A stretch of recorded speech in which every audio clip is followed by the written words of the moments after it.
Bienvenue. Je ne sais pas si je vais garder le micro longtemps parce que ça fait bizarre. Je vais vous parler de Blackfire aujourd'hui, mais avant, je vais vous parler de profiling d'applications en PHP, plus spécialement. Voilà. Est-ce que... Enfin, déjà, qui d'entre vous fait du PHP? J'imagine tout le monde. Pas forcément tout le monde, du coup. OK. Qui fait du profiling, quelle que soit la techno, PHP ou n'importe quoi d'autre? 2. OK, donc Xdebug, à tous les deux, ça vous dit quelque chose. Aux autres, peut-être aussi. Non? Pas trop. XHProf, XHProf, ouais, ça vous dit quelque chose? Ouais, 1, 2, 3, 4, OK. Bon, bah, vous avez plein de trucs à apprendre, c'est cool. Je vais vous faire une intro générale sur le profiling, ce que c'est. Et puis ensuite, on va essayer d'utiliser les outils pour voir comment ça se passe. On va essayer de passer un peu plus de temps sur Blackfire, qui est l'outil dont je m'occupe avec mon équipe, qui sert à faire justement de la mesure de performance d'application. Voilà. Donc concept clé, mise en œuvre, et puis Blackfire à la fin. Bon, ça c'est moi rapidement. Donc je suis Nicolas Grécaz, je suis team manager chez Sensiolab sur l'équipe Blackfire. Je suis aussi merger sur Symfony 2. J'ai fait aussi un truc qui s'appelle Patchwork UTF-8 qui permet de gérer Unicode en PHP. Voilà, donc un petit peu de professionnel et puis un petit peu d'open source, il faut équilibrer. La performance, le premier point, c'est un enjeu mythique. Je l'imagine, vous, en plus, en ce moment, vous êtes beaucoup en train d'essayer d'apprendre à faire des algos plus performants, d'essayer d'apprendre à utiliser des structures de données qui sont plus performantes que d'autres, ce genre de choses. C'est un super challenge. J'ai mis le Concorde ici parce que le Concorde aussi, c'était un super challenge. Et puis le Concorde, ça s'est arrêté parce que ça ne suffit pas. Faire de la performance pour la performance, ça ne suffit pas. Il faut des bonnes raisons. En entreprise en particulier, donc dans votre métier plus tard, il faudra trouver des raisons de justifier le temps que vous investissez à tweaker ce genre de choses, et puis des fois à carrément tout réorganiser une infrastructure parce qu'elle n'est pas performante. Qu'est-ce que ça veut dire? Donc il y a deux grandes classes d'enjeux, c'est toujours les mêmes, c'est des enjeux économiques. Le premier enjeu, c'est maîtriser les coûts. Évidemment, quand vous êtes Facebook, même 1% de performance, ça fait des factures d'électricité avec des millions en moins à l'arrivée. Donc c'est pour ça qu'ils ont fait quelque chose qui s'appelle HHVM, par exemple. Je ne sais pas si vous avez entendu parler d'HHVM. Donc eux, ils font tourner leur infra et c'est open source, HHVM, ils n'en ont rien à faire que ce soit privé, parce que leur métier, c'est pas de faire tourner PHP plus vite et de revendre ça. Leur métier, c'est d'avoir un site qui va vite et une infrastructure mondiale qui tourne sur le moins de serveurs possible, ou le plus possible, mais avec le plus de monde possible derrière, plutôt.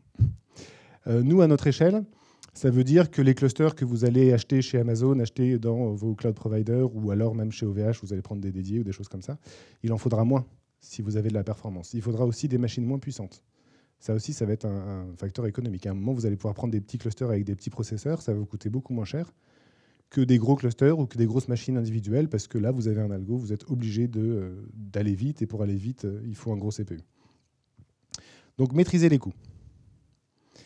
Le deuxième point, pas des moindres, c'est l'autre aspect économique d'une entreprise ou d'un business, c'est maximiser les revenus. Cette capture d'écran, c'est un Patator, donc c'est une démo pour les Google Chrome Speed Test. Elle est un peu ancienne, mais c'est un screenshot avec un Patator versus Chrome. Donc il s'amuse à lancer une patate, à la faire exploser, à la filmer en caméra haute vitesse et à voir si Chrome va plus vite que le Patator ou pas. Donc là, on voit que Chrome a gagné.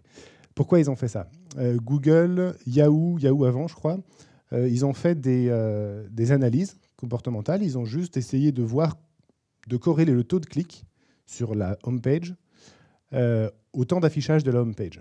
Et ils se sont rendus compte que des millisecondes gagnées se transformaient directement en chiffre d'affaires gagné. Parce que les gens, quand ils sont sur un site, quel que soit le site, si le site réagit moins vite, ils vont switcher, ils vont zapper. Donc si votre site n'affiche pas les pages assez vite, vous allez créer un effet de lenteur, vous allez créer un effet que les gens vont préférer l'autre site qui va beaucoup plus vite. Donc c'est millisecondes, et ça se traduit en centaines de millisecondes d'un côté, c'est-à-dire si vous réduisez de 300 millisecondes à 200 millisecondes, vous allez gagner quelques dizaines de pourcents de l'autre côté en taux de clic. Donc c'est faramineux quand on raisonne à l'échelle de leur business, mais à l'échelle de votre business aussi si vous êtes en web. Voilà. Quand on parle ici de performance, on parle d'expérience utilisateur, évidemment, vous l'avez compris. Donc ça ne va pas forcément être le même type de performance que ce qu'on va chercher dans nos applications, où là on va s'intéresser à des process individuellement. Alors, comment on fait pour profiler. Alors d'abord, profiling, ça veut dire analyse de la performance. C'est une autre formulation. Analyse de la performance, l'approche est quasiment scientifique. C'est-à-dire qu'à un moment, on a un objet qui va être une application et on veut savoir comment elle se comporte. Et on veut la mesurer sous l'angle de la performance. On peut généraliser à dire on veut la mesurer sous l'angle des consommations de ressources dont elle a besoin pour fonctionner. Donc évidemment, il y a toujours, on a toujours des ressources limitées à un certain moment. Et il faut justement s'intéresser à celle-ci, celle qui nous coûte, pour savoir comment est-ce qu'on va l'améliorer. C'est très important, cette idée d'approche scientifique. Ça veut dire qu'il faut une démarche. Il faut une démarche d'approche critique et vous dire, voilà, j'ai un objet à mesurer, a priori, je ne le connais pas. Donc, tous les présupposés que vous pouvez avoir dans votre tête sur votre application, elle est mieux parce que vous avez utilisé tel truc versus tel autre truc. Tant que ce n'est pas prouvé, tant que ce n'est pas mesuré, dans cette approche-là, il faut considérer que ce n'est pas gagné. L'avantage de ça, c'est que vous allez pouvoir, du coup, être à l'écoute de surprises. Et vous allez en voir. Parce que mesurer, c'est très différent d'espérer, finalement. Donc, comment on fait ? Donc, il faut rajouter des sondes dans les systèmes applicatifs. Donc, il y a plein de natures de sondes en fonction de la technologie utilisée. Une sonde, c'est quelque chose qui modifie le comportement d'une application qu'on va vouloir mesurer et qui la modifie en rajoutant des compteurs à certains endroits clés, en disant, voilà, là, je prends un timestamp, là, j'en prends un autre, je fais la différence entre les deux, ça, c'est le temps d'appel d'une fonction. Et on fait ça à plein d'endroits clés dans l'application. En PHP, on va faire ça. Ce que je vais vous montrer, ça va être justement des temps d'appel de fonctions. Il faut savoir qu'il y a d'autres outils, par exemple en C, enfin plus bas niveau, qui sont des choses comme Valgrind ou ce genre de choses, dans lesquelles vous allez compiler votre application. Valgrind va vous générer une espèce de machine virtuelle qui est une machine virtuelle qui sert juste à rajouter l'instrumentation dans vos chemins d'exécution et à obtenir donc du coup des profils de performance. Il y a une autre manière de faire, c'est juste une approche différente, on reste dans l'idée d'instrumenter son code, c'est d'échantillonner. Échantillonner, c'est l'approche de dire j'ai un objet et je vais le geler, je vais prendre des instantanés en fait à intervalles réguliers. Donc c'est ce qu'on fait quand on prend des photos avec du numérique. On a des pixels. Les pixels, c'est l'échantillonnage de la réalité. La réalité, c'est tous les photons qui se baladent. Il y en a beaucoup plus en réalité que ce qu'on mesure avec des pixels. Si on n'a pas assez de pixels, on obtient des images en basse définition. Et si on a le bon nombre de pixels, on comprend l'image. Donc, à ce niveau-là, l'approche est différente parce que ça va s'adapter à des objets différents. Si vous avez un objet qui dure longtemps dans le temps, l'échantillonnage pourrait vous donner quelque chose, à supposer que vous échantillonnez suffisamment souvent et pas trop souvent. Je pense par exemple si vous avez un worker, donc un job en tâche de fond qui est occupé à convertir des images ou à envoyer des mails par exemple, c'est un job en batch. Celui-ci, s'il dure sans jamais s'arrêter, ça va être bien de l'échantillonner et de lui demander régulièrement à certains tops combien de mémoire il consomme, qu'est-ce qu'il a fait depuis la dernière seconde, ce genre de choses. L'échantillonnage, c'est compliqué parce qu'il faut trouver le bon taux d'échantillonnage. Si vous suréchantillonnez, le programme ne fait rien d'autre que vous donner de la data, il n'a pas le temps de faire son boulot. Et puis si vous sous-échantillonnez, vous ratez des détails. Qu'est-ce qu'on mesure ? Le temps. Le temps, c'est quelque chose de compliqué. C'est quelque chose de compliqué dans les ordinateurs parce qu'on a une notion, nous, du temps, qui est une notion linéaire. Les secondes se passent les unes après les autres.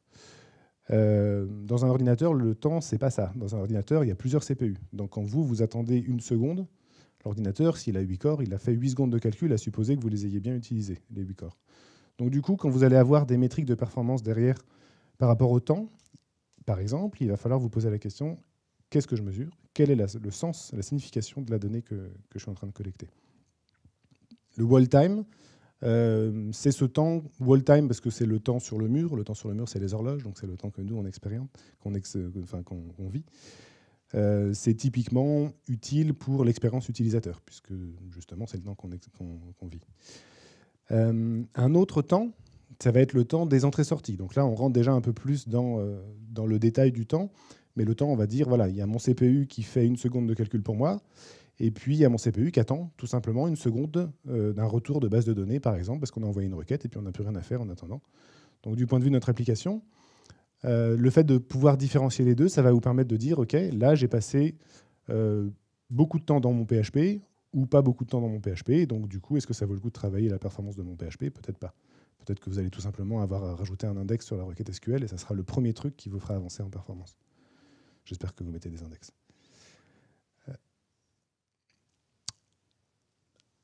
Une autre ressource contrainte, dans les applications, c'est la mémoire.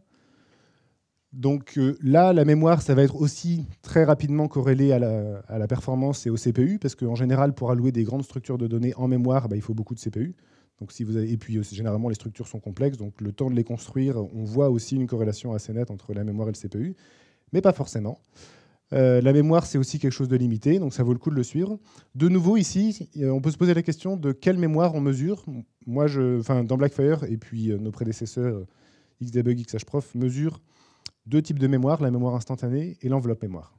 La mémoire instantanée, c'est vous mesurez entre, par exemple, avant l'appel de fonction, la consommation mémoire instantanée de votre programme. Vous attendez que la fonction se termine et vous mesurez la consommation instantanée après.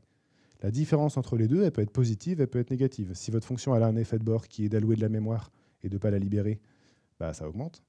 Et si à l'inverse, vous avez une fonction qui a un effet de bord qui est de désallouer une structure, ça diminue la consommation de mémoire. C'est intéressant de suivre cette métrique dans le cas de worker, par exemple, de nouveau. Mais pas forcément dans le cas d'application PHP au sens page web ou web call. Pourquoi ? Parce que le cycle de vie d'une requête PHP, c'est j'allume l'engine PHP, il consomme le moins de mémoire possible à ce moment-là. Ensuite, mon application consomme de la mémoire jusqu'à un certain pic. Et finalement, je vais plutôt m'intéresser à l'enveloppe pour que chaque requête individuellement consomme le moins possible de mémoire, que je sache quel process augmente l'enveloppe mémoire générale. Et donc, là, on va pouvoir suivre une métrique qui va être la métrique d'enveloppe mémoire et de dire, bon, maintenant, je suis avant la fonction. Quel est le top mémoire? J'attends la fin de la fonction. Quelle est maintenant l'enveloppe mémoire consommée par cette application à la fin? Elle ne peut pas avoir diminué. Elle peut que avoir augmenté. Et s'il y a eu un pic à 1 giga et puis qu'on est redescendu à 100 mégas, c'est de la différence, ça fera 900 mégas. Voilà. Toujours dans l'idée d'esprit critique, d'approche scientifique, d'essayer de se dire qu'est-ce que j'observe et avec quels outils, il faut absolument intégrer une notion critique sur les chiffres que vous avez collectés. À la base, quel que soit l'outil, vous devez vous dire quel est cet outil, quelles sont ses caractéristiques et quel est l'impact du coup sur les nombres que je vais obtenir. Là, il y a deux types d'erreurs dans ce slide. Celui qui est au milieu, c'est les précisions. Ça ne sert à rien de faire dire que votre application elle a gagné 1% si votre outil n'a pas une précision supérieure au pourcent. Ça ne sert à rien. De la même façon, si vous avez, typiquement sur une machine, nos machines elles sont très complexes, elles font plein de choses. L'OS, pendant qu'on attend que notre application est profilée et lancée, il fait plein d'autres trucs, il communique sur le réseau, il fait toutes les notifications, il monitore plein de choses. Le résultat, c'est qu'entre deux runs de la même application exactement, vous n'allez pas avoir les mêmes nombres. Donc là, il faut se poser la question, quelle est la variabilité? Comment est-ce que je peux diminuer la variabilité sur ces nombres-là pour obtenir quelque chose de représentatif, finalement, qui me permet de prendre une décision? Le but de tout ça, de ces réflexions, c'est d'avoir des nombres, que ces nombres soient suffisamment compris pour qu'on soit capable de prendre une décision derrière. Et une bonne décision. Une bonne décision, ça veut dire pas passer du temps à optimiser tel ou tel truc parce que vous avez cru par l'instrumentation que c'était cette fonction-là qui posait problème, alors que la réalité, c'est peut-être autre chose. La slide du dessous, si vous avez fait un peu de physique, c'est des orbitales atomiques, donc c'est la physique quantique. Ça dit juste que quand vous observez un système, vous le modifiez et que vous ne pouvez pas séparer les deux. Bon, c'est un peu extrême en physique quantique, mais ça s'applique aussi à nos programmes. C'est-à-dire que toute instrumentation implique un overhead sur l'application. Et de cette façon-là, quelque part en connaissant l'overhead, ou peut-être pas forcément en le connaissant, mais au moins en sachant qu'il y en a un, vous pouvez du coup rajouter encore une dose d'esprit critique dans vos nombres. Il y a un exemple en PHP, c'est Xdebug. Donc Xdebug, c'est une extension PHP, pour ceux qui ne connaissent pas, qui se hook dans l'engine PHP et qui modifie beaucoup de choses pour faire plein de choses très différentes. C'est pas que un profiler, c'est aussi un outil qui permet de faire du remote debugging. Ça veut dire, par exemple, de pouvoir mettre des breakpoints dans son code. Donc, pour rajouter le système de breakpoint, de pouvoir poser la machine virtuelle, des trucs comme ça, évidemment, il modifie beaucoup de choses. Le résultat, c'est qu'en termes de performance, quand vous mesurez avec Xdebug, vous obtenez des chiffres qui ne sont pas du tout la réalité. Vous pouvez comparer une structure de fonction, une structure plutôt du langage, je ne sais pas, un isSet par exemple, versus un appel de fonction.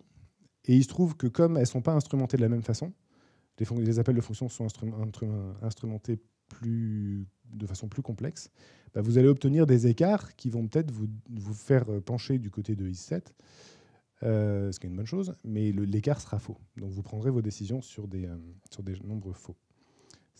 Voilà.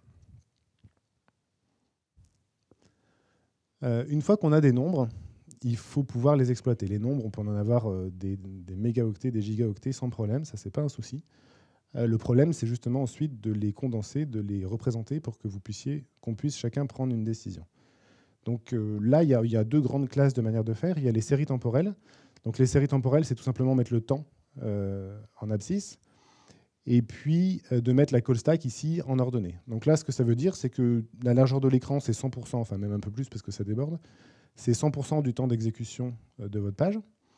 Et puis ensuite, à chaque fois que vous montez d'un cran, vous rajoutez une fonction dans la pile d'appel.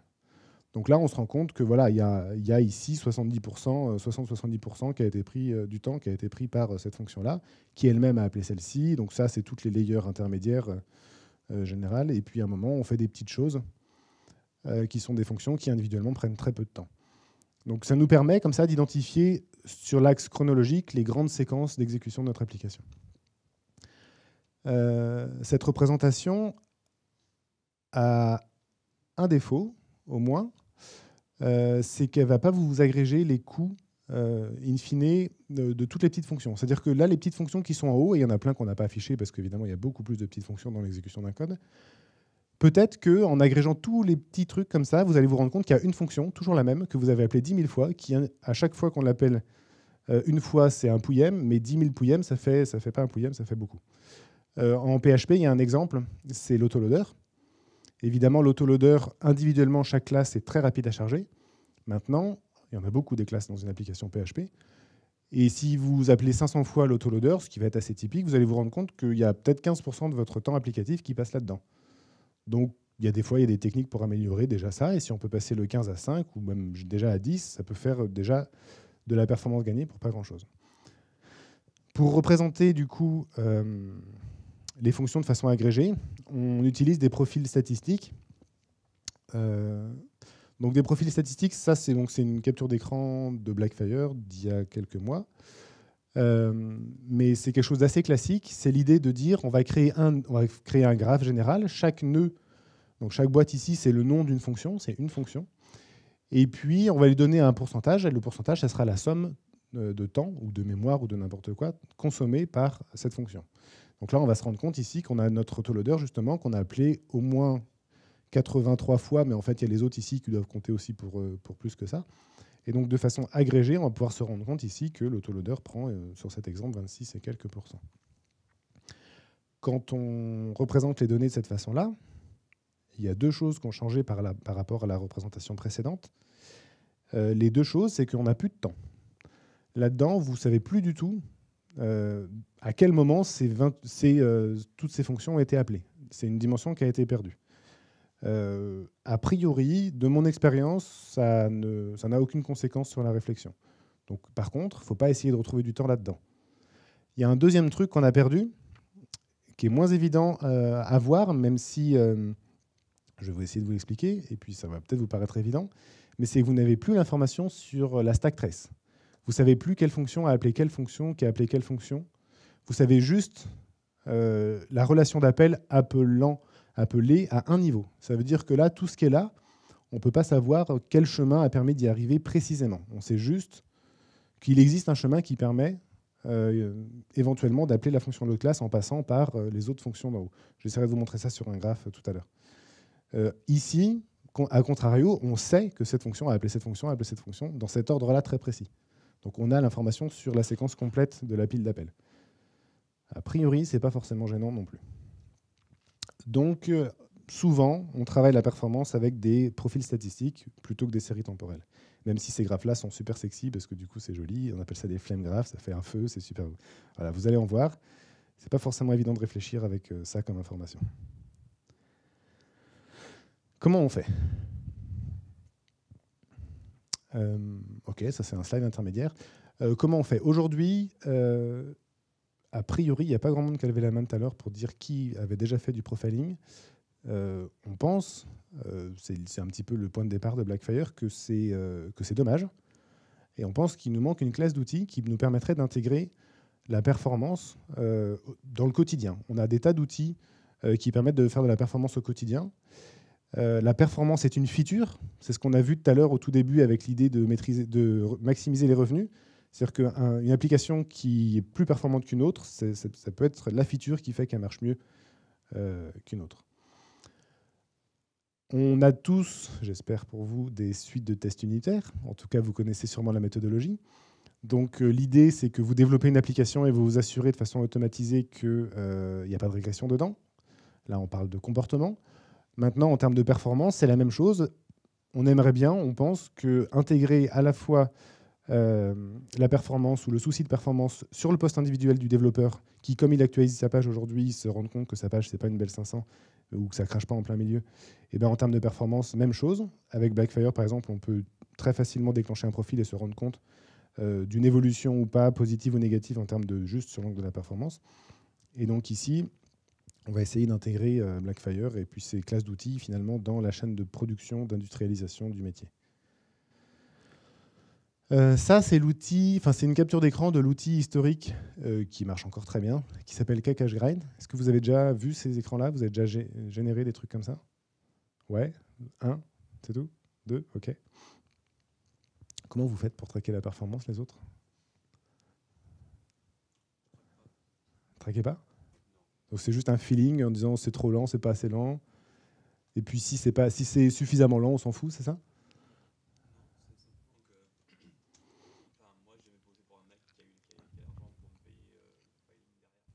Ah d'accord, ok. Donc un audit de performance qui pourrait venir par la suite. D'accord. D'accord, oui, effectivement. Donc sur ces captures d'écran, là, ici, c'est une représentation de la même information. Donc c'est un profil de performance. C'est deux manières de le représenter. Ici, c'est la même, à part que c'est dessiné par Graviz, mais c'est la même que la précédente. Et puis ici, c'est la surface de chaque rectangle représente son temps ou sa consommation en ressources. Donc 100% de la surface totale du rectangle, c'est l'application, sa consommation. Et puis ensuite, à l'intérieur, vous avez les zones d'appel où on va voir que telle fonction a pris 30% du temps parce que c'est 30% de la surface totale. Et comme ça, de cette façon-là, récursivement, on va pouvoir aller voir les détails. Par rapport à ma remarque de tout à l'heure qui disait que cette information type callgraph ne nous donne pas la stack trace, donc ne nous dit pas comment les fonctions se sont empilées les unes sur les autres au moment des appels, c'est vrai aussi pour cette représentation. Donc là, je fais le lien avec ce que je disais tout à l'heure de savoir quelles sont les informations qu'on a vraiment à l'origine pour pouvoir prendre des décisions derrière. Ici, comme on a l'information primitive qui est sous forme de graphe, le fait de la représenter sous forme de petits cubes qui s'emboîtent en 3 dimensions comme ça, hein, si vous voyez ça, on peut représenter ça comme ça en disant voilà, on a la surface, on a un champ, et puis dedans, on a des immeubles qui se superposent les uns des autres. On peut visualiser une stack trace, c'est faux. C'est juste une heuristique d'approximation qui nous permet, avec un petit algo qui se plante dans plein de cas, de représenter finalement ou d'approximer une stack trace. Ça, c'est une autre représentation qui est beaucoup plus basique, mais c'est généré par un outil qui s'appelle XHProf. Enfin, la donnée primitive est collectée par un outil qui s'appelle XHProf. XHProf, donc ça a été publié en 2009 par Facebook, c'est une extension PHP qui collecte tous les appels de fonctions et qui prend un timestamp, avant-après, qui fait la différence, qui agrège tout ça et qui donc, crée une structure en mémoire pour qu'ensuite on puisse derrière la dumper sur le disque et puis la représenter avec des outils, ça c'est encore Graphviz, avec des options un peu moins bien. Et l'avancée qu'a fait finalement Facebook à l'époque, c'est qu'ils ont fait une extension qui était vraiment dédiée à ça. Et ils ont travaillé l'overhead. Ils se sont dit, nous, on veut une fonction qui rajoute le moins d'overhead possible. Donc, par rapport à Xdebug, ça a été une grosse avancée pour savoir ce qui se passe à l'intérieur des applications et pas tout fausser. Donc ici, même principe, on a une fonction qui est tout en haut, qui est la fonction qui est main, en fait, qui est le point d'appel initial. Et puis derrière, il y a un petit algo qui est vraiment tout bête, c'est de suivre pour main la fonction appelée par main qui a le plus gros poids en proportion des autres. Et puis on crée une flèche plus grosse. Et on suit ça jusqu'au bout, jusqu'au moment où on est sur un point terminal. Et ensuite, du coup, en jaune, on a ce qu'on appelle le chemin critique. Ça veut dire le chemin de plus grosse consommation de proche en proche. Donc typiquement, c'est le chemin central autour duquel s'architecture tout le reste de l'application. On a le flow de l'application qui va jusqu'au point de consommation le plus élevé. Alors je ne sais pas lequel c'est, si, ça va être celui-ci. Et souvent, on n'arrive pas à lire ici, mais souvent sur une application PHP qui fait un peu de base de données, on va arriver sur un point terminal qui va être un call base de données. Puisque finalement, votre application, ce qu'elle a fait, c'est appeler une requête SQL. Même si elle a fait plein d'autres trucs, mais en termes de performance, on ne va pas forcément dire c'est là qu'il faut regarder en premier. Ce qui est en rouge, c'est le temps exclusif.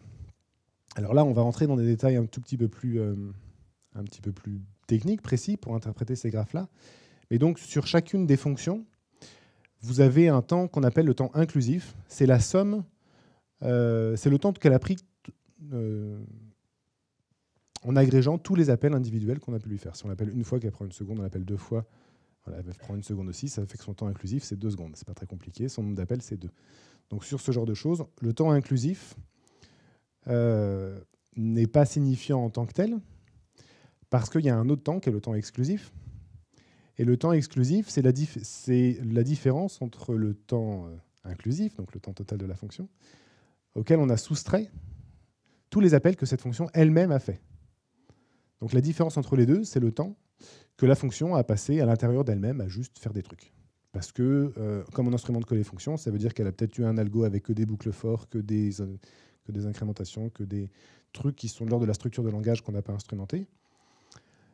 Ou alors, c'est peut-être aussi qu'elle a passé son temps à déléguer finalement son traitement à l'extérieur. Ça va être le cas d'une fonction de type une requête PDO, enfin une requête MySQL, on va dire. Donc vous allez peut-être avoir un MySQL query qui va appeler personne, parce que cette fonction n'appelle aucune autre fonction PHP, mais qui aura du coup un temps exclusif qui sera maximal, puisque ça sera égal à 100% de son temps inclusif, puisqu'elle aura juste attendu. En regardant les temps exclusifs, en général, vous allez vraiment savoir les endroits qui sont responsables de vos problèmes de performance.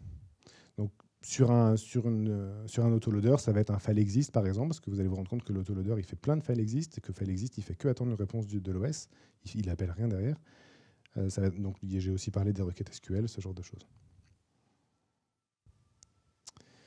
Il y a une autre dernière classe d'outils que je mentionne ici, qui sont les Application Performance Monitor. C'est une autre approche de la performance, et là on est plutôt sur un mode monitoring, donc on est plutôt à s'intéresser à la performance en continu. L'idée c'est de dire, je prends la totalité de mon application, et j'essaye de voir quel est le temps moyen de réponse sur mon application. Donc après on va pouvoir segmenter en disant, voilà, je m'intéresse que à la sous-partie blog, je m'intéresse que à la sous-partie, je sais pas moi, avec telle ou telle feature, et je vais m'assurer qu'on est toujours en dessous d'un seuil ou d'un objectif qu'on s'est fixé pour dire je veux que mon site y réponde sur toutes les pages en moins de 300 millisecondes. Ça peut être un objectif. Donc ça, on peut mesurer du coup l'enveloppe totale de coût, le temps, mais avec des APM un peu plus performants, on peut aller à l'intérieur. C'est-à-dire qu'il y a des extensions PHP qui sont fournies par ces trucs-là et qui sont capables de vous dire, voilà, sur vos 100% de temps, vos 300 millisecondes que vous avez consommés, vous avez je ne sais pas, 30% du temps qui est passé à faire des requêtes SQL en général et 20% du temps qui sont aussi passés à faire des requêtes pour des web services et X% du temps qui est passé à faire du pur PHP, ça veut dire votre tripatouillage avec toute la plomberie que vous pouvez faire en PHP. Voilà. Voilà.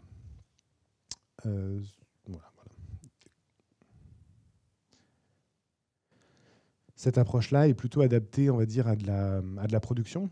Et par rapport au slide initial sur l'industrialisation, là, c'est un peu trop tard. C'est-à-dire que là, vous êtes en prod, vous voyez si tout se passe toujours bien. Il faut espérer que ces graphes-là soient le plus plat possible. Les autres classes d'outils, les Xdebug, sont plutôt des outils vraiment pour le poste de travail, puisque là, ça nécessite de configurer son poste de travail de façon spécifique. OK. Est-ce que vous avez des questions à ce stade ? Alors, je vais vous parler un petit peu de Blackfire.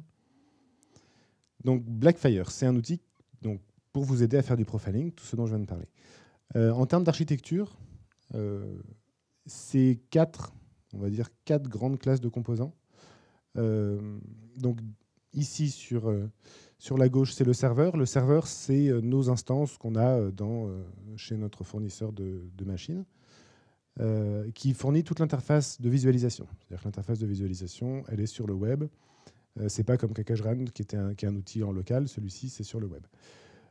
Tout à l'autre bout, il y a vous, avec votre navigateur Internet. Vous allez avoir une petite extension de navigateur. Je vais vous montrer ça, on va voir ça.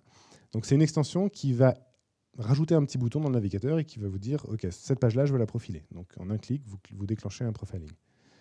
Il y a une alternative au compagnon, ça c'est le compagnon, le browser compagnon, et puis on a le CLI compagnon aussi, qui est la même chose, mais c'est en mode ligne de commande cette fois-ci. Donc la commande s'appelle Blackfire, et vous faites Blackfire curl, vous mettez ensuite l'URL, et puis en ligne de commande, on fait une requête curl, on l'instrumente, on récupère le profil, et ensuite on vous permet de la visualiser là-bas. Ça permet aussi de faire du profiling de requêtes Ajax, on va dire, de web service, puisqu'avec curl, vous pouvez taper vous pouvez déclencher des requêtes post de façon automatisée, ou juste parce que vous avez tapé la bonne ligne de commande. Vous pouvez rajouter tous les headers qu'il faut pour que vous simuliez une XML HTTP request, ce genre de choses. Une fois que vous avez déclenché un profiling avec les compagnons, l'un des deux, donc il y a une probe qui va s'activer. La probe, c'est l'extension qui est dans le moteur PHP. Donc là, c'est une extension en C que vous avez installée dans l'engine PHP et qui collecte les données brutes. Donc celle-ci va collecter ce dont je parlais tout à l'heure, c'est-à-dire les temps avant, les temps après, la mémoire avant, la mémoire après, l'IO avant, l'IO après, plein de choses comme ça.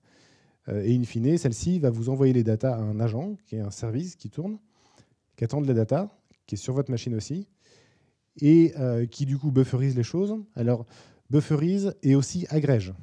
Parce que, je rembobine par rapport à tout à l'heure, je vous ai dit, il y a une imprécision de mesure qui est liée au fait que votre machine elle est peut-être occupée à faire autre chose pendant qu'on a fait le profiling.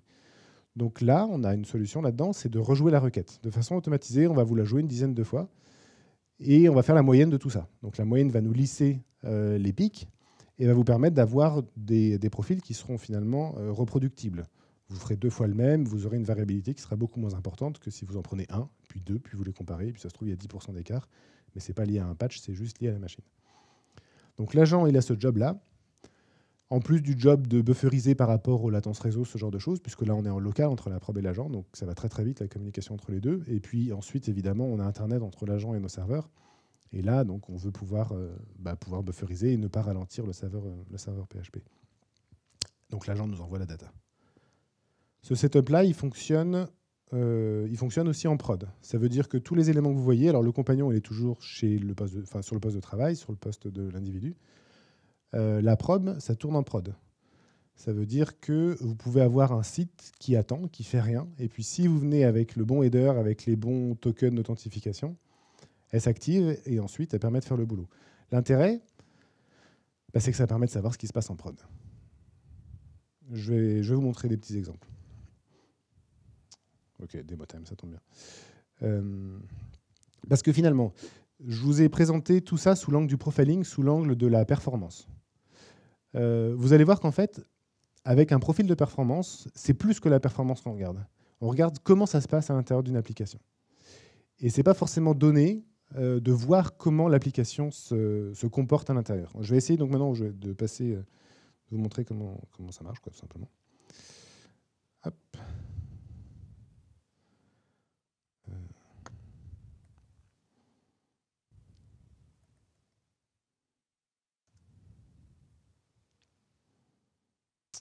OK. Donc là, vous voyez, par exemple, ici, j'ai un petit code. Donc ça, c'est le compagnon. Je vais vous montrer l'UI, ou plutôt, je vais me connecter directement sur un site. Donc là, j'ai un petit site qui est un site, voilà. Il se trouve qu'on est root sur cette machine et que du coup, on a pu installer donc l'extension et l'agent. Et donc, je suis connecté, ouais, OK. Et donc là, ce qui se passe, c'est que parce que je suis autorisé, je vais avoir la possibilité de déclencher un profil. Donc pour déclencher un profil, donc là, je choisis juste une destination, c'est des folders dans lesquels on va ranger les profils. Donc je vais me prendre un name, allons-y. OK.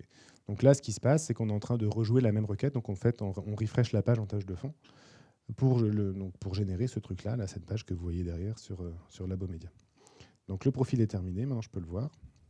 Donc là, on passe sur... alors là, je suis sur le serveur de pré-prod, bon, c'est pas grave. C'est blackfire.io, le site. Hein. Et donc là, c'est une mesure qu'on vient tout juste de faire. Hop, il y a moins d'une minute. Donc là, on voit à l'intérieur qu'on avait un PHP 5.3, super, ils ne sont pas trop à jour, Linux, la version de la preuve, la version de l'agent, et qu'on a pris 10 samples pour obtenir ce résultat-là. Le total, ça a été... Enfin, en moyenne, on a passé de 752 millisecondes pour générer ces pages. On a fait 10 millisecondes d'IO, 742 de CPU, et puis on a consommé en moyenne 28 mégas, 27 mégas plutôt de mémoire pour générer cette page. Si vous regardez ça, ensuite, vous pouvez zoomer là-dedans et vous pouvez dire, OK, au point de départ qui est ici, évidemment, là, je suis sur la dimension temps. C'est la page dans sa globalité qui a pris 100% du temps, évidemment. Et ensuite, on peut descendre et on peut se dire, OK, donc en descendant, je suis finalement le chemin critique et je vais suivre les chemins de plus grande importance. Où ici, voilà, on a un run init. Donc, en fait, ça, c'est un include. Donc, on a fait un include d'un fichier, index PHP sur Labomedia 3. On a fait des getHeader, etc. Et de proche en proche, on va pouvoir descendre et retrouver finalement tous nos appels dans notre application. Donc, si vous ne connaissez pas Labomedia, ce qui est mon cas, parce que je n'ai pas du tout travaillé là-dessus, vous pouvez quand même savoir comment ça se passe à l'intérieur. Donc, là-dessus, on peut déjà quasiment commencer un audit de performance et se dire, OK, où est-ce que je vais diriger mes développeurs pour qu'ils améliorent la performance, ou plutôt leur dire, attention, là, il y a un truc, c'est quand même un peu gros, il va falloir corriger. Sur le côté ici, on a les mêmes fonctions, donc c'est juste l'index, la liste de tous ces nœuds-là, qui sont triés. Alors en rouge intense, ça va être le temps exclusif, c'est-à-dire que le temps que la fonction a passé elle-même à consommer mon temps. Et puis en rouge plus pâle, ça va être en rose, donc ça va être le temps inclusif. Donc si je prends le temps inclusif, voilà, là je trie par temps inclusif, j'obtiens finalement la séquence qui est sur le chemin critique. C'est-à-dire qu'au début, j'ai évidemment main qui prend 100% du temps, et puis ensuite je retrouve sûrement l'index.php qui est mon front controller qui prend quasiment 100% du temps, et puis je descends comme ça, et puis on voit sur le chemin, on voit les chemins qui correspondent. Voilà. On descend, etc. Si maintenant je trie par temps exclusif, alors trier par temps exclusif, ça va tout de suite nous pointer du doigt sur des points sur lesquels on pourrait bosser. Ici, ben voilà, on voit, donc on a cette fonction-là.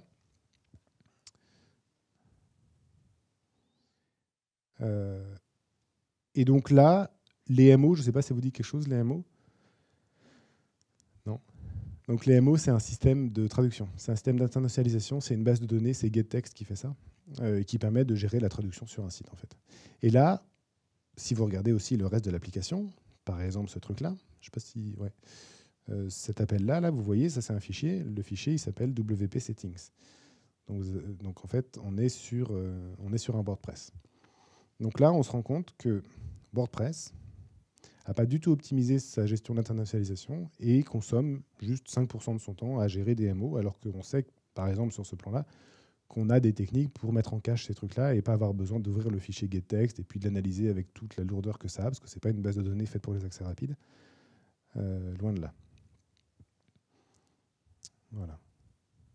Tac. Donc, par rapport à ce que je disais, hein, sur le fait que vous voyez l'application, bah, on retrouve toutes les couches d'appel et des différentes strates. Alors, il se trouve que c'est pas très... Je prendrai une application Symfony juste après.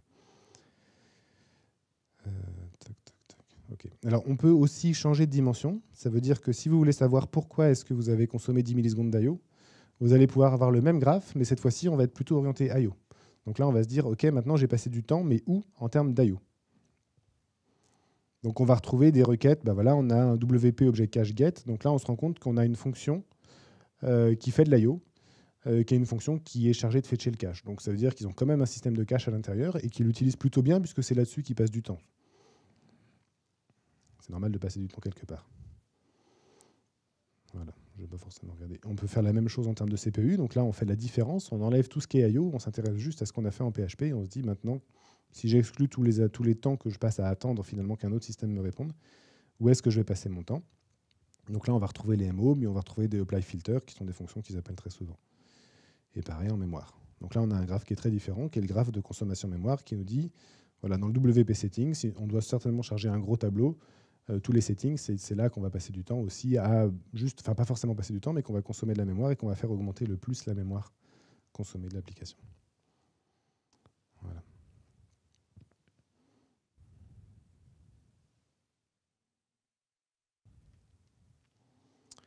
Alors, je dois avoir ça. Sur une application Symfony, qui fait du Symfony ici? Un petit peu. D'accord. Donc sur une application Symfony, si vous regardez la stack qui est ici, on ne voit pas très bien, mais en fait, vous allez retrouver le schéma typique d'une application Symfony. En termes de, au début, j'ai mon front controller, appdev PHP, qui appelle la méthode handle sur le kernel. Donc le kernel, c'est ce qui entretient tout l'état de tous les services de l'application. Et puis derrière, on a plusieurs couches de handle parce qu'on a plusieurs couches de kernel, parce qu'on a de l'héritage au niveau du kernel pour le spécialiser et lui rajouter de la feature par héritage. Ensuite, on va retrouver à un moment assez rapidement l'event dispatcher, puisque c'est là-dessus qu'est basé tout le système, le workflow de gestion des requêtes de Symfony. Donc on va déclencher un event en disant ça y est, il y a une nouvelle requête qui est arrivée, qui prend. Et puis on va continuer de cette façon-là pour trouver ensuite tous les listeners qui sont derrière. Donc là, on a les listeners de debug et compagnie. Ici, on a un autre truc caractéristique de Symfony, c'est la méthode get sur le conteneur d'injection de dépendance. Donc là, c'est là que vous allez récupérer vos services. Donc vous faites get et puis ensuite mailer, et puis hop, vous obtenez un objet qui est capable d'envoyer des mails. Get sur plein d'autres trucs. Hein. D'ailleurs, on les voit en fait les services, puisque get en interne, ça s'appelle le templating service, l'HTTP kernel service, le doctrine ORM, blabla, le profiler listener, etc. Et on se rend compte que sur cette application, telle qu'elle a été générée, on a le load class qui prend 50% du temps. Donc là, il y a clairement un problème sur cette application. Le load class, c'est juste l'autoloader qui n'est pas optimisé finalement. Je sais pas si... Alors, il y a une feature du coup de comparaison qui permet dans Blackfire de voir ce qui se passe entre deux profils différents. Maintenant qu'on est capable d'avoir des profils qui sont à peu près stables, parce qu'on les a moyennés sur une dizaine de requêtes, on va être capable de dire qu'est-ce qui se passe si j'applique tel patch, si je fais telle action en termes de chemin dans mon code. Et je ne suis pas sûr d'en avoir, donc on va peut-être en générer un du coup. Bon, en fait, c'est deux profils qui n'ont rien à voir, a priori.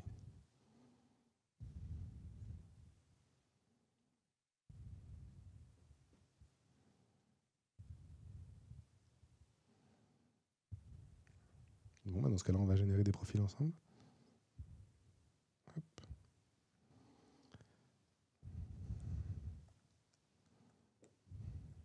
Alors, normalement, j'ai un Drupal ici.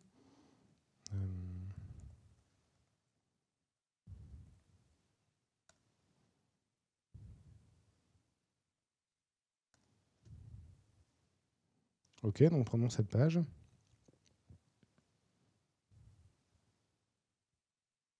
On va prendre mon test 2. Hop. Donc la même musique que tout à l'heure.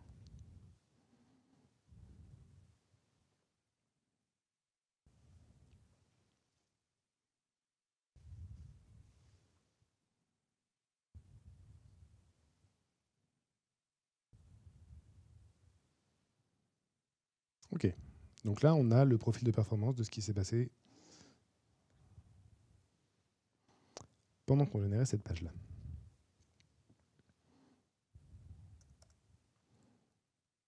Qu'est-ce qu'on peut faire là-dessus ?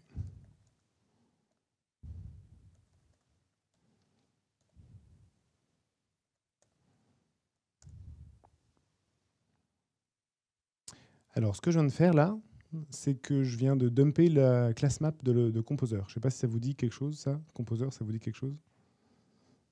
Non ? Bon, alors, Composer, c'est le gestionnaire de paquets qu'on utilise en PHP, que vous devriez utiliser si vous n'utilisez pas de gestionnaire de paquets. Donc, c'est lui qui est chargé de faire toute la résolution de dépendances. Donc, il a connaissance de toutes les dépendances. Ça veut dire de toutes les classes aussi qui sont disponibles dans votre projet. Et en fait, l'autoloader, donc le système qui charge les classes à la volée en PHP, il a deux modes de fonctionnement. Le premier mode de fonctionnement, c'est il sait les dossiers dans lesquels il doit les chercher. Et à chaque fois qu'il a besoin d'une classe, il dit OK, donc je vais le voir. Est-ce que cette classe-là trouve il y a un fichier qui lui correspond dans tel dossier? Donc ça, c'est un premier mode de fonctionnement. Évidemment, c'est intensif en termes de file system, puisqu'il faut aller checker dans plusieurs dossiers, faire des files exist, faire des trucs comme ça pour vérifier qu'il y a la classe, la trouver, la charger, etc. Il y a une autre manière de faire, c'est l'option "-o", qui est le optimise autoloader. Et ça dump une classe map. Donc ça crée un tableau en mémoire, enfin ça génère du code source PHP qui est un tableau, et c'est une classe map directe entre le nom de la classe et le fichier dans lequel elle se trouve. Donc on va reprofiler du coup cette application, et puis on va voir si ça change quelque chose en termes du coup pour comparer les deux, voir si en termes de performance on obtient bien ce qu'on pense obtenir.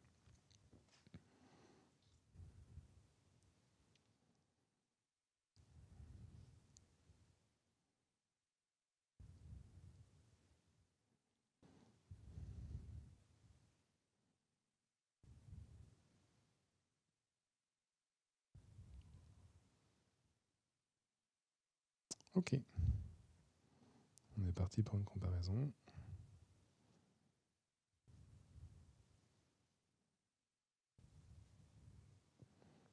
C'est pas sûr que ce soit très folichon.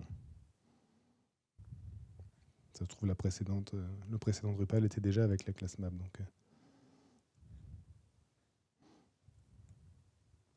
je vais recommencer sans le haut.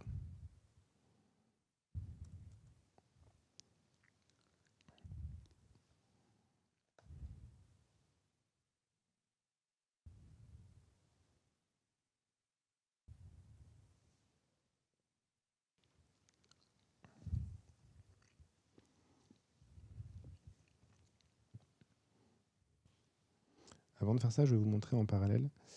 Ouais, je vais plutôt attendre en fait. Ok, donc c'est bon. Je vous ai parlé aussi du compagnon en ligne de commande. Donc a priori,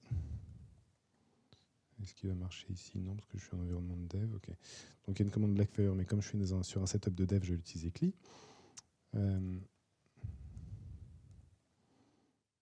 Voilà, donc hop.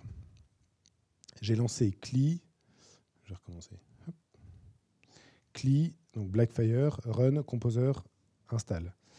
Donc j'ai juste préfixé ma commande finalement par Blackfire run, donc les runs ici dans mon cas. Et donc ce qui se passe, c'est que du coup, donc là on sélectionne le slot, c'est l'équivalent du menu déroulant qu'on avait tout à l'heure.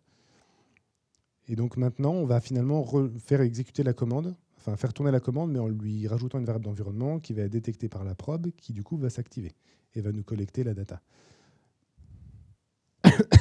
Et de cette façon-là, on va pouvoir aussi instrumenter. Alors là, on est sur un programme en ligne de commande. J'ai mis là-dedans.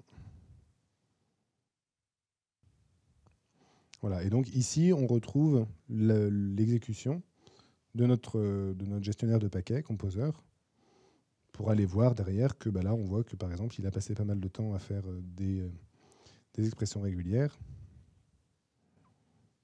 Si on descend, voilà. Donc là, on a des expressions régulières. Je ne sais pas du tout pourquoi. Je n'ai pas du tout regardé comment ça fonctionnait récemment, Composer. Hop. OK.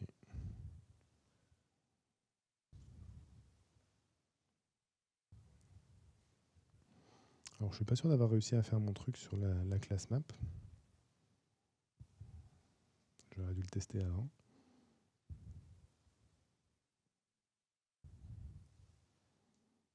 Ouais, c'est pas très concluant.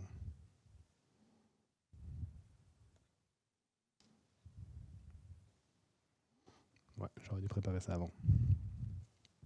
Parce que là, j'ai pas mes trucs.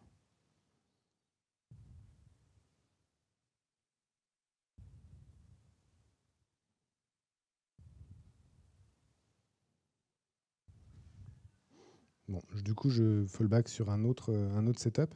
Ici, on a le Hello World de Symfony, qui est un bundle qui permet d'afficher juste un petit coucou avec mon nom. Et la comparaison ici se fait entre l'environnement de prod et l'environnement de dev. Donc on a deux front contrôleurs différents, app.php et appdev.php. Derrière, on a quasiment le même code, sauf que justement, il y en a un qui est en mode dev et l'autre qui n'est pas en mode dev. Donc on se rend compte que parce qu'on est passé en mode prod, on a gagné 142 millisecondes. Ça, c'est ce que nous dit le point de départ ici. Il y a un chemin qu'on prenait, qui prenait avant, enfin, ça dépend ce qui est avant, ce qui est après. Mais disons qu'on est en dev avant et en prod après. Avant, en prenant le chemin du front contrôleur de dev, on avait 235 millisecondes de consommé. De l'autre côté, on en a 90 maintenant. Donc la différence, ça va être 142 à peu près. Ensuite, si on continue, on va retrouver des chemins. Donc il y a des chemins qui sont le handle. Il se trouve que le handle, finalement, il a pris 100 millisecondes de moins à être généré. Et puis on va voir aussi que l'autoloader, notre SPL autoload call, qui est l'autoloader PHP, il a pris 83 millisecondes en moins dans le cas prod. Évidemment, on a aussi gagné du temps sur la fonction de load class. Là, il y a une raison toute simple, c'est qu'on a moins de classes à loader, puisque en mode dev, on a beaucoup plus de choses qui sont nécessaires pour instrumenter notre code, qu'on puisse faire du debug. Ici, donc, on a gagné du temps. Voilà, ça explique une partie des 142 millisecondes de différence. On va pouvoir aussi aller voir qu'il y a des nœuds qui ont complètement changé. Donc ici, on a le Traceable Event Dispatcher, par exemple. Ça, c'est un dispatcher d'événements qui est rajouté par-dessus le dispatcher d'événements normal et qui rajoute de l'instrumentation justement en termes de temps. Donc c'est du profiling pour les pauvres, on va dire, puisque c'est le code lui-même qui s'instrumente avec toutes les structures lourdes, avec de l'héritage et un wrapper de fonctions dessus pour avoir ça. Ici, on a le même principe, en fait, où on a un do dispatch, qui est aussi une fonction qu'on instrumente explicitement dans notre code. Et dans un cas, le cas prod, on ne l'appelle pas cette fonction, mais dans le cas dev, on appelle cette fonction, donc elle s'intercale sur notre arbre d'appel pour ensuite, évidemment, faire plus de choses. Et du coup, il y a du temps qui est gagné aussi un petit peu à cet endroit-là. Voilà, si maintenant vous imaginiez que ce que vous êtes en train de voir, c'est le patch, c'est l'effet du patch de ce que vous venez de rajouter ou de modifier dans votre application. Ça vous permet de voir et de vous focuser précisément, savoir si effectivement ça a eu un impact ou pas, ce que vous êtes en train de faire.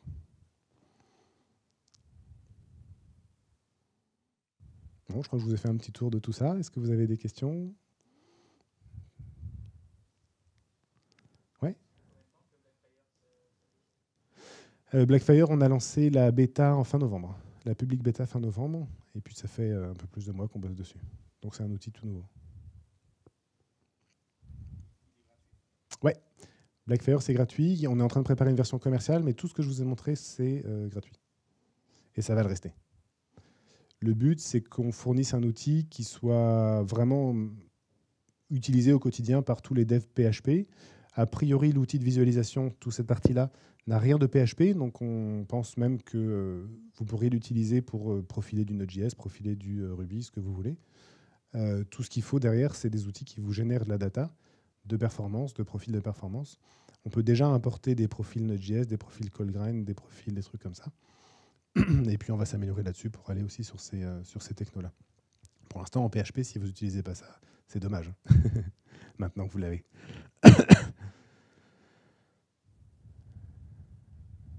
Ouais.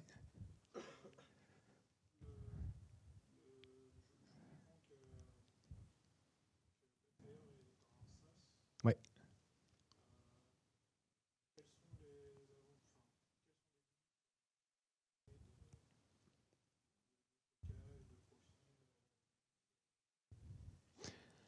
Ouais, il y en a, il y en aura toujours, parce qu'évidemment, on ne va pas pouvoir stocker la Terre entière.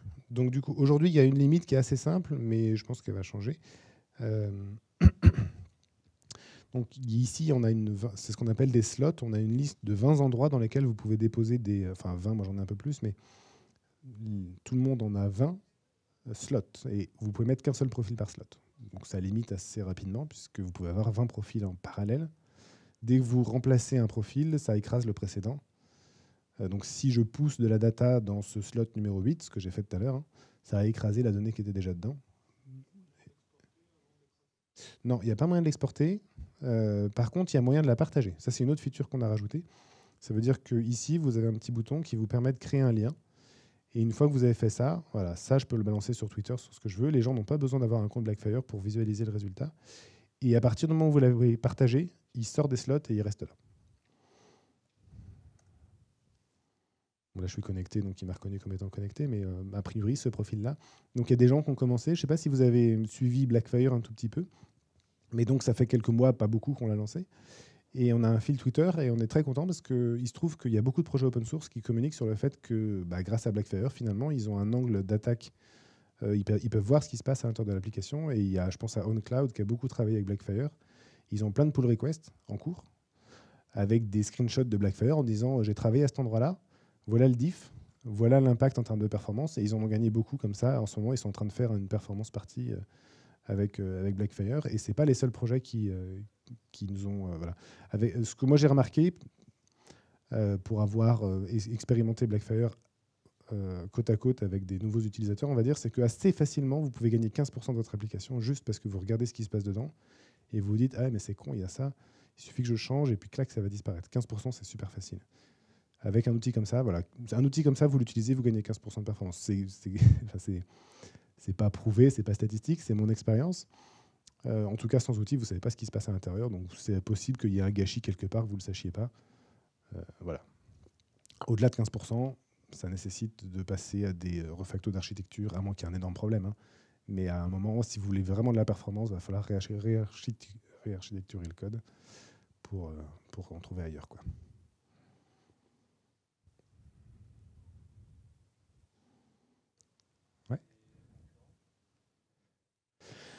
Les open source dont j'ai parlé. C'est-à-dire, il y a des concurrents, ouais, il y a Xdebug. Vous pouvez installer Xdebug sur votre poste de travail, obtenir de la data. Moi, je le ferai plus parce que les chiffres sont trop faux. XHProf, c'est bien. Ça vous donne des chiffres qui ont une bonne validité. XHProf, c'est un peu light dans le sens où bah, c'est plus maintenu. Facebook, ils sont passés à HHVM, ils ne travaillent plus du tout sur ce code. Donc, c'est quasiment dans une impasse. Mais si vous voulez un 100% open source, travailler dans votre coin tout seul, utilisez encore XHProf tant que ça marche. Il n'y a pas de stack de visualisation, mais vous avez qu'à en refaire une. Ou utiliser celle-là. Et puis, il y a les APM dont j'ai parlé. Alors là, les APM, c'est un marché à plusieurs millions de dollars de chiffre d'affaires. Donc, il y a des boîtes, AppDynamics, New Relic, ce genre de trucs. Le problème de ces trucs-là, bah, c'est que ça monitore de la prod. Et quand il y a de la prod, il y a de l'argent. Et donc, du coup, ça coûte 150 € par mois. Donc, je ne sais pas ce que vous pouvez utiliser pour le setup de dev. Mais ça marche. Et j'en connais pas beaucoup d'autres. Ouais. Une petite dizaine.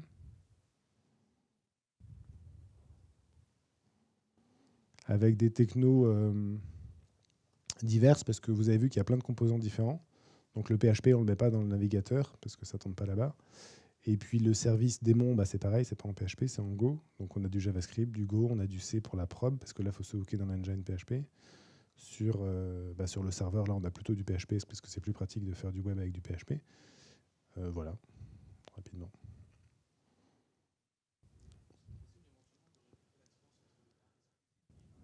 Oui, bien sûr. On va prendre ce truc-là. Bah voilà, on a cette fonction-là. Cette fonction-là, elle nous prend 384 millisecondes au total, qu'elle ait été appelée une fois ou deux ou n. Derrière, cette fonction elle-même appelle d'autres fonctions. Donc, il se trouve, bah là en plus, j'ai choisi pas forcément le bon exemple, mais si on prend, donc là, ici sur le côté, là, je suis tout à droite, enfin à droite pour moi, elle appelle finalement deux grosses fonctions qui, a priori, prennent la totalité du temps qu'elle-même prend. Donc, son temps exclusif, c'est 0, parce que son temps exclusif, c'est la différence entre 384 millisecondes moins le temps passé en dessous. Je vais essayer d'en trouver une avec un temps exclusif. Ben voilà, celle-ci, par exemple. Donc, cette fonction-là, hop, elle est là. Ici. Celle-ci, voilà, il y a un solver qui l'appelle, qui est donc la fonction solve. On voit ici, donc au total, cette fonction-là, elle est appelée une seule fois, ok, mais elle a pris 60 millisecondes. Et puis derrière, elle a appelé une fonction, qui est cette fonction-là, 115 fois. Mais au total, ça n'a pris que 34% de son temps.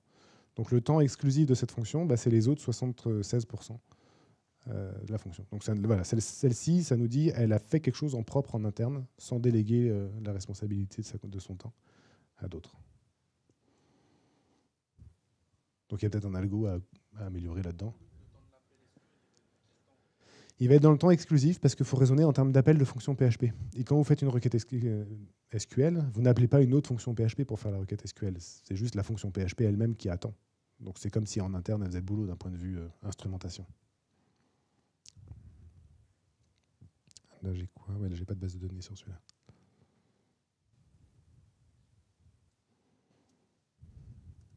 Et ça va être pareil pour tout ce qui est réseau. C'est-à-dire qu'ici, on a FileGetContents. Bon, il se trouve qu'il n'a pas dû se connecter au réseau, et donc du coup, ça a pris 0 millisecondes, mais FileGetContents, c'est la même chose. Si vous faites un call HTTP avec cette fonction-là en PHP, bah, vous aurez comme une requête SQL 100% de son temps en exclusif.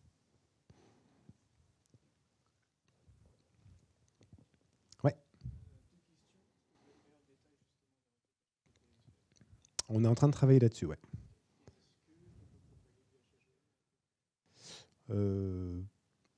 Non. En fait, on a développé une extension HHVM, et puis ça, c'était il y a 6 mois, et puis en 6 mois, HHVM a complètement changé.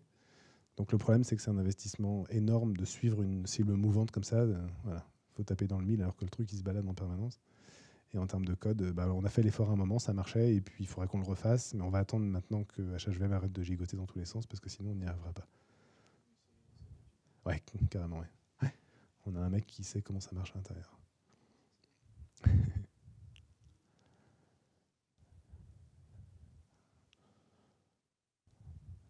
Ok, d'autres questions? Non?